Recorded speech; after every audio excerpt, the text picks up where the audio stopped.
everyone, welcome back to our home libraries for this year's final episode of Spooky Season. For today's episode, we're going to be discussing Ghost 19, which is a short story by Simone St. James, one of Carrie's favorite horror/thriller writers. Love this horror writer. She's so great. Yes, so Carrie, as you've heard probably on some of the past episodes, Carrie bombed through a bunch of Simone St. James novels and then saw that this short story was coming out. We thought it would be a really fun one to throw in for spooky season, especially because it's a shorter one. I feel like you could read it really quick in one setting if you wanted. Yeah, I think it was 111 pages. Yes. Pretty short. Yeah. And we're going to be reading short things. I think is where you're going with that. That's exactly my point. It's nice to have like low pressure. We've read some really large books this year, so it's nice to have one of these quick ones. I read this in one sitting. It was a lot of fun. And we're going to be reading this one for you as usual. So if you want to read it, go do that. Then come on back. And as always, listen to anything else we have on our channel and on our podcast. This is the end of spooky season. So we have 3 other spooky books that we read. So if you're into anything like that, check it out. And as everyone who maybe listened last season knows, I'm usually I was resistant to spooky season, but it's a lot of fun. So if you are resistant, I think I've turned you around. I think I've turned you around to the spooky genre. Yeah. So it's worth it. Try something. And this one's really fun because it's a short one. So like dip your toe in the pond with this one. Yeah. So. And if you do read this and you end up loving it, I highly recommend The Sundown Motel. I read that back in Mystery March, so if you watched that vlog on YouTube, you would have heard me talk about that a little bit. That's probably my favorite one that I've read so far, and I think I've read like 6 of her books as of now. So I want to read that one too, and I started it, but my husband's gone for work right now, and it is spooky. Yeah, I need someone else with me. She's definitely more on the horror side of the mystery. It's not a mystery thriller. It's definitely horror. Yeah. So just keep that in mind if you are. Yeah, for sure. So this one, we meet Jeanette, and as a result of a mental breakdown, she has left her fast-paced acting life in New York City and rented a house in the small town of Merrittville to basically isolate herself during her recovery.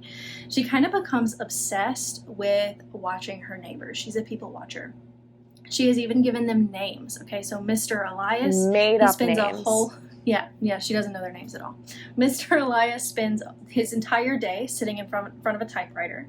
Trixie, she plays with dolls in her backyard, and the Lowells are an affectionate newlywed couple. And this changes when Mr. Lowell's mother moves in. And Jeanette notices that there's this man standing outside watching Mr. Lowell's mother. And since Jeanette can't seem to sleep, she sees the mother walking in the alleyway between their houses in the middle of the night, like specifically 3 a.m., which those of us who read horror a lot, we know that is the devil's hour, okay?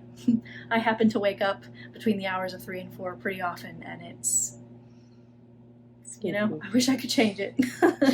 But the second time this happens, Jeanette sees Mr. Lowell's mother. The mysterious man is following her. And Jeanette kind of gets this feeling that the mother is just no longer living, and that this mysterious man actually isn't a man. He's something much worse. But Jeanette can't seem to leave the house. Anytime she tries to make for the front door, she is overwhelmed by nausea and this voice in her head that repeatedly screams, "Shut up, shut up, shut up, shut up, shut up." Okay, so is Jeanette seeing, is this man a ghost? Is this part of this psychotic break that led her here? I don't know. We'll find out. Yeah. It's fun because it's again something similar we've seen in some horror books we've read in the past, where it's, can we trust our narrator? Yeah, you question. You question whether what she's seeing is real. Because she is like very earnest about things, and you do like believe her, but then you also know that she had to leave her life in New York City. They had her like on pills. Like, you just start questioning like what is real. But her fear of leaving the house is very real. She can't. It's like something is keeping her there. Yeah, so. It's really interesting because she started sleeping in the bedroom, and then she felt like someone was in there. Like, she would hear footsteps and things like that. So she ended up in the living room. Does that for like a day, and then she literally doesn't sleep. Like, for the rest of the story, she doesn't sleep at all. And it does kind of go back and forth in terms of timeline from like present day to, 6 days ago or 3 days ago or 2 hours ago kind of thing. But yeah, we don't really know what's going on with her, and maybe her inability to sleep is leading to her seeing these things, because we know that sleep is very important for your brain. Yeah. So what did you think? How did you rate this? What would your review be? I gave it a middle of the road. I said 3 out of 5 stars. Or I guess ghosts, maybe we'll do. I really like Simone St. James's writing. I thought the story, like, it hooks you in. You're quick to read it. But my problem is, and it's I feel weird saying this because I was saying that I enjoyed like a shorter story, like 111 pages. It's nice. But I really wanted like to see more of the police officer. I said the same thing. Yeah, like I really liked Jeanette's relationship with, I'm blanking on the name of the boy that did the grocery delivery, but they kind of had this like connection. They became friends. He was worried about her. And then we see her relationship with the police officer that's investigating it. And I just felt like I wanted to see more about those relationships. So that's why I rated it middle of the road. I just wanted a little more. Yeah, I also gave it 3 out of 5. And I'll preface this by saying I love Simone St. James. Yeah. Every other book that I have read from her has been like 4 or 5 stars. I really do love it.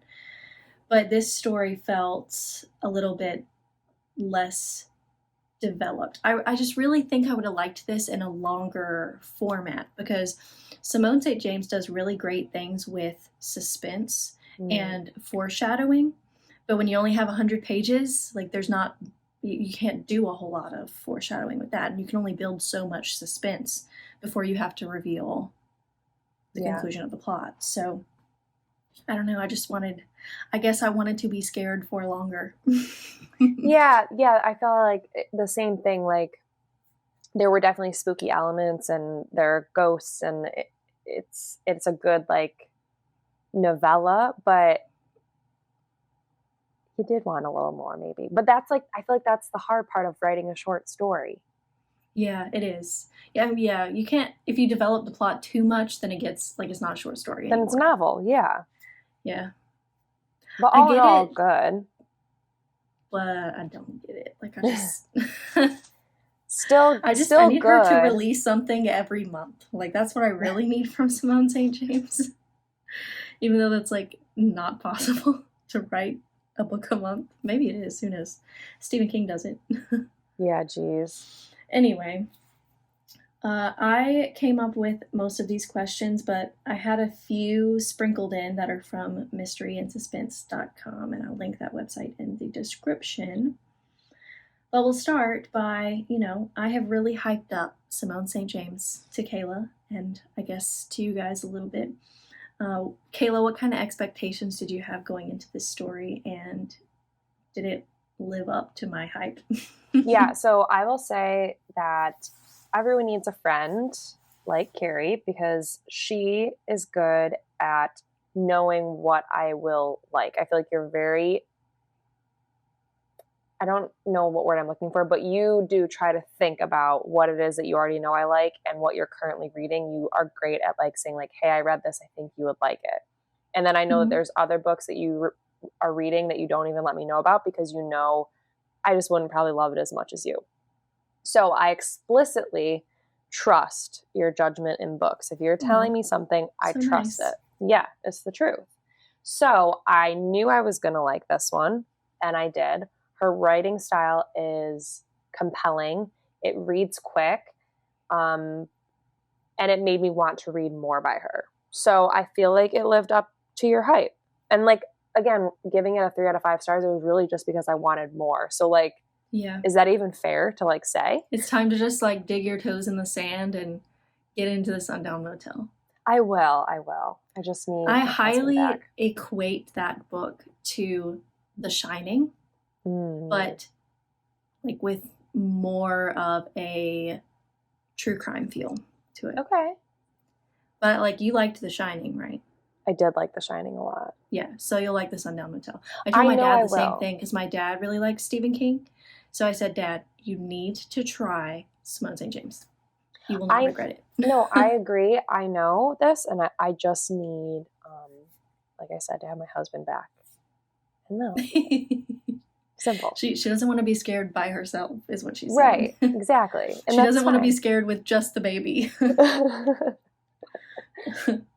What were the things that you would say that you liked most about Ghost 19? The main character, Jen. I really liked her because it's like, can we trust her? Is she mad? Is she seeing visions? She had such an interesting life beforehand. Like, every little nugget we learned about her, I liked. Mm-hmm. It was so funny because I don't remember his name either, but the boy who brought her the groceries, he at one point like went next door to the Lowell's house. Yeah. And came back and he was like, I saw a name on the mailbox. And she was like, no, don't tell me. They're the Lowells. Let me live in this. Yeah, let me live in this. That was good. It was cute. It was and then funny. At the end, she like learned some of their names and she's over here like, damn it. I wanted it to be in my head. That's really funny. Okay, so I agree that part was funny, but I'm just going to jump a little bit before we get into your favorite parts. The next question is, what's your least favorite part of the story? And it did kind of bug me that she like made up these names and then wasn't interested in like learning the real names. I don't know why, because yeah, like I get like she was living in this fantasy world, but they really are people. So like at some point it might be nice to know your neighbors. So that kind of bugged me, but like. But at the same time, she did view this as like a temporary situation. Like she was just having a breakdown. She was going to recover. And then she's going to move on with her life. She wasn't going to stay in this house forever. So, I mean, I know one of my neighbors. I live in an apartment complex. I know one of them. And that's just because every time they're sitting outside and I drive up, they talk to me. Yeah. But like, I don't know any of my other neighbors' names. But I also don't make up names for them. So what was your favorite and least favorite part? I think my favorite part was how it started, because you're really like thrown into this moment where she's experiencing a lot of terror and you're not sure if, I mean, initially I thought that it was because like someone was in the house, you know, because why else would you be sitting on the kitchen floor holding a knife unless there was someone in the house and you were scared they were going to come after you. You know what I mean? And then we have to like go into the past a little bit to actually learn why she is starting this way, why this book started that way. So I really liked the way that it started. I wasn't super thrilled with how it ended, but that's mostly because it kind of felt like abrupt. Like a quick ending, yeah. And I understand it's a short story. There's only so much you can do to resolve the story. But like, as I keep saying, I just wanted more of it. And I didn't want it to be over. So that was my favorite and least favorite thing about this book. Fair enough. So we've touched upon it now. We've thrown around the genres of like thrillers and horrors and all that. What do we think is the distinction between the two?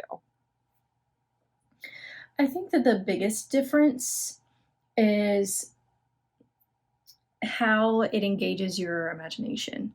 So like Stephen King has been quoted as saying that horror makes you question yourself, while thrillers, you just kind of like question what's happening in the story. It's like a secluded thing. It has nothing to do with you. Right? I could see that. So I think horror is a lot more imagination, and I think it can kind of like permeate your own life a little bit more. Yeah. Whereas thrillers, it's more of like a realistic story with this edge of suspense. Yeah, I totally agree with that, and I feel like we've talked about it, especially with Stephen King, but he does in his novels, and I feel like it's the same with Simone St. James, where there's some sort of like supernatural element, and it's like just on this side of like it could be real, plausible. Mm-hmm. That could be real. So, and that is a distinction that I think was my kind of like enlightened moment with the genre of horror, because for some reason, and I feel like maybe it's because of like movies nowadays, but I always feel like horror has like a lot of gruesome scenes. Yeah. But in movies, for sure. In movies, but in a lot of these books, that's not quite what we get. Like, yes, there's maybe like in The Shining, the description of like the body that Danny sees in the room, not great, like reading that, but it didn't feel like super violent, which I appreciate. I don't know why I think because of movies, like I thought there'd be like more gruesome scenes, and that's not really the case. And that was a big hesitancy for me. So I like your description very much. And I feel like that maybe hopefully will help anyone out there that's maybe on the fence about reading horror. And then in regards to thrillers, exactly what you said, but for some reason it jumps to my mind more of like crimes, like true crime. I feel like we see a lot of that right now with thrillers. That's kind of like the very popular version of thrillers currently.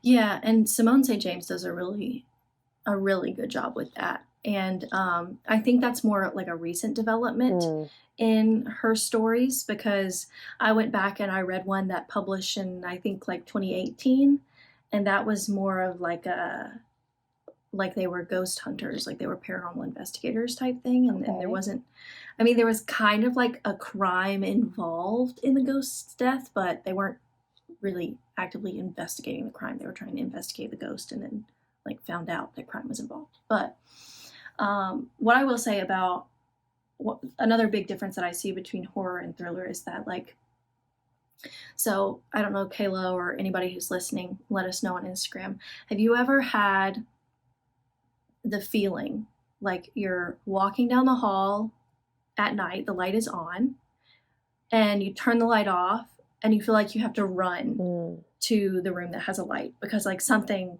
is back there? Yeah. You know what I'm saying? Like in the shadows. And I feel like when I read horror, that's the kind of feeling that I get.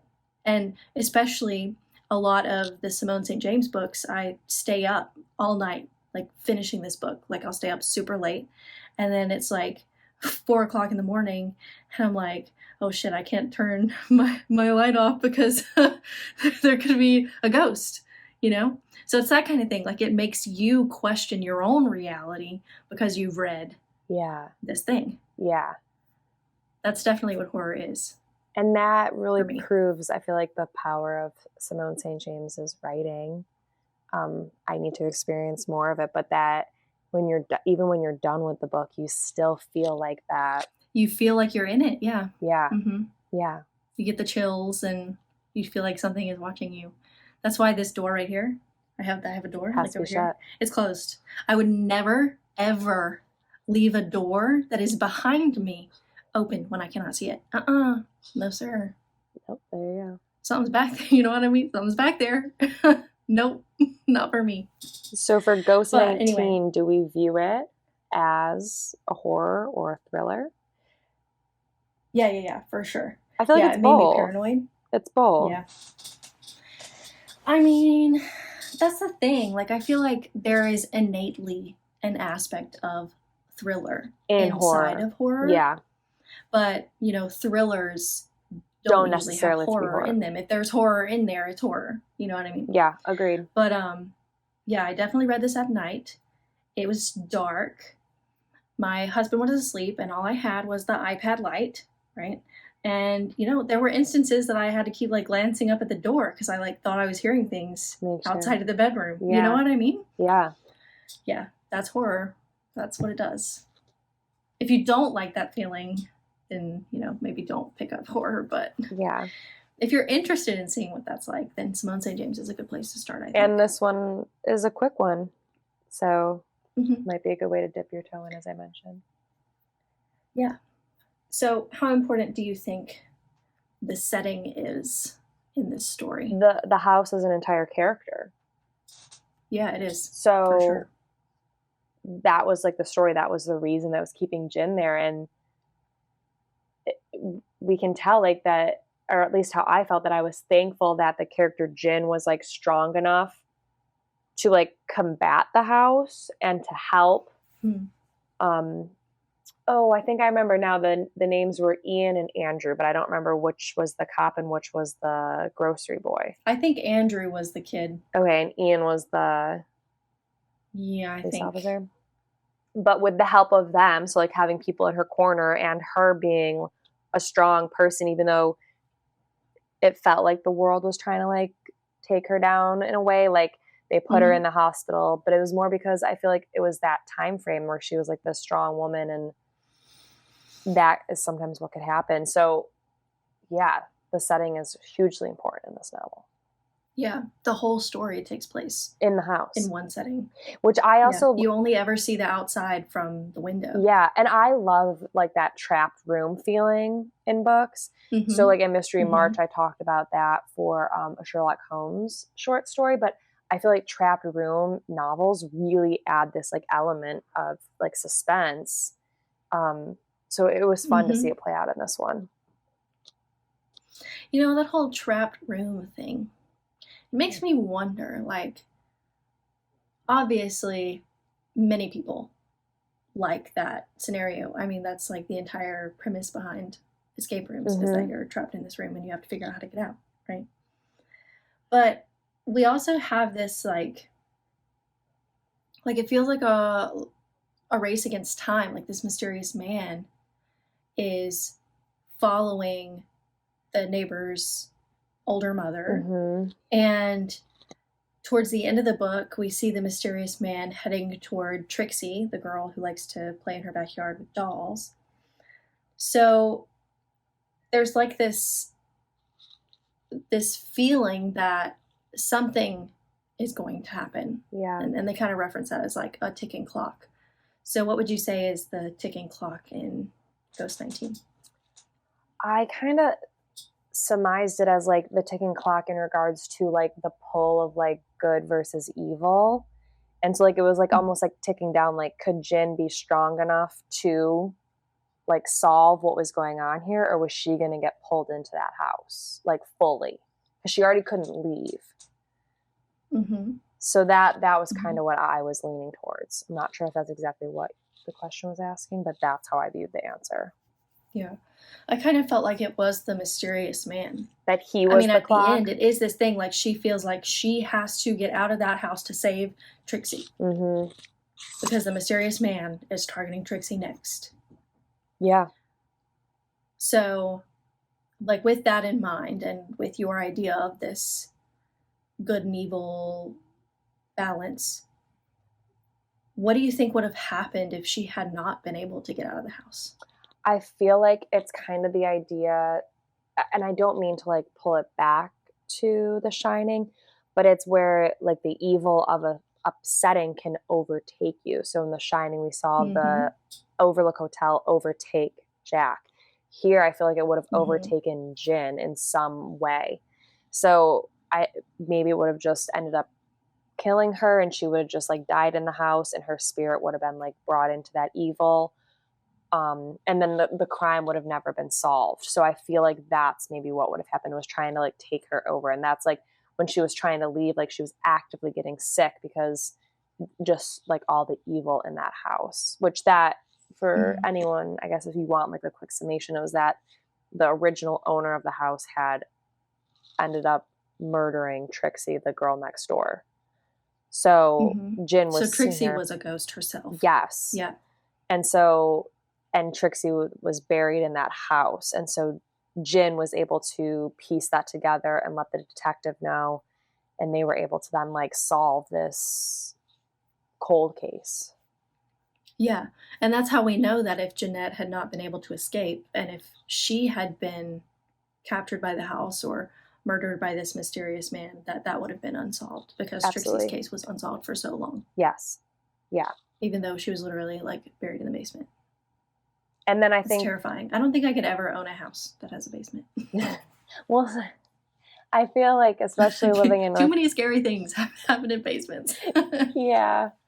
Up north, it's pretty common to have a basement. So I know. It's pretty common, like right around where I live too. A lot of the houses have like a lower floor because it's like hilly. So like, Yeah. But I don't know. I couldn't do it in like the stereotypical sense of a basement being like a root cellar with one door and no windows. No, I could not. Like it would have to have so many windows. My multiple exits. My cousin Charlie in his first house, I think it was his first house that he owned, it had a root cellar, and I remember like being there like when he moved in and like they showed it to me and I was like, absolutely not. Like I cannot be right here. Not for me. It just feels not right. Yeah, totally right. So this was it. This was a wrap up of spooky season. We hope everyone had fun with it. Yeah. Happy Halloween, you guys. We didn't say that at the beginning. Oh, yeah. Happy Halloween. It is Halloween today. Yeah.